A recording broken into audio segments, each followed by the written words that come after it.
નમસ્તે મિત્રો, આપણે આ ચેનલમાં આયુર્વેદિક રીતે કઈ રીતે આપણે સ્વસ્થ રહેવું એ વિશે જોઈએ છીએ. આજે જોઈએ કે સૂકું નાળિયેર આપણે બધાએ જાણીએ છીએ. જે રીતે આપણે બદામ કાજુને જાણીએ છીએ તે રીતે આ સૂકા નાળિયેરની વેલ્યુ આપણે નથી જાણતા. તો આજે તેની ન્યુટ્રિશન વેલ્યુ શું છે તે વિશે વાત કરીએ. ફ્રેન્ડ્સ, આવી વાતો સમજવા માટે મારી ચેનલને લાઈક, શેર અને સબસ્ક્રાઈબ કરવા વિનંતી છે. જોઈએ તો સૂકું નાળિયેર આપણે મીઠાઈમાં લઈએ, ચટણીમાં લઈએ અને વાપરીએ છીએ. પણ જો એને યોગ્ય માત્રામાં અને યોગ્ય રીતે લેવામાં આવે તો શું લાભ મળે છે તે આજે જોઈએ. તેમાં વિટામિન ઈ અને સાથે કે મળે છે. વળી ઝીંક, ફોસ્ફરસ અને કેલ્શિયમ આપે છે, જે હાડકાને મજબૂતી આપે છે.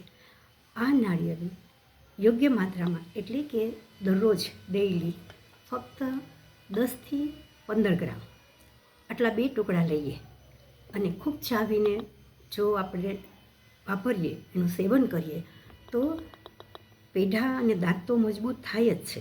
સાથે સાથે તેના એન્ટીબેક્ટેરિયલ ગુણ છે. તેમાં જે ગુડ વસા છે તે કોલેસ્ટ્રોલને નિયંત્રણમાં રાખે છે.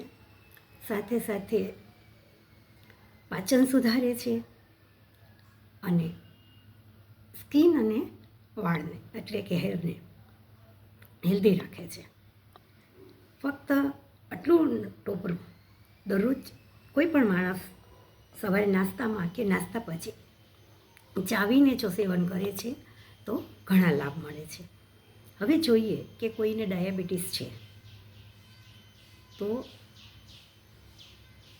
આને ન લેવું અથવા આપના ડૉક્ટરની સલાહ લઈને લેવું. કોઈને એલર્જી છે તો પણ સેવન ન કરવું. ફ્રેન્ડ્સ, યોગ્ય માત્રામાં અને સારી રીતે ચાવીને સલાઈવા સાથે જો આ સૂકા નાળિયેરનું સેવન કરવામાં આવે તો તેમાં એન્ટીબેક્ટેરિયલ ગુણ છે જે વાયરલ ઇન્ફેક્શનથી બચાવે છે. સાથે સાથે ડિમેન્શિયા, અલ્ઝાઇમર થવા નથી દેતું. ફ્રેન્ડ્સ, આવો ઉપયોગ કરી જેને આપણે શ્રીફળ કહીએ છીએ તેનો લાભ લઈએ. સ્વસ્થ રહો એ જ શુભેચ્છા.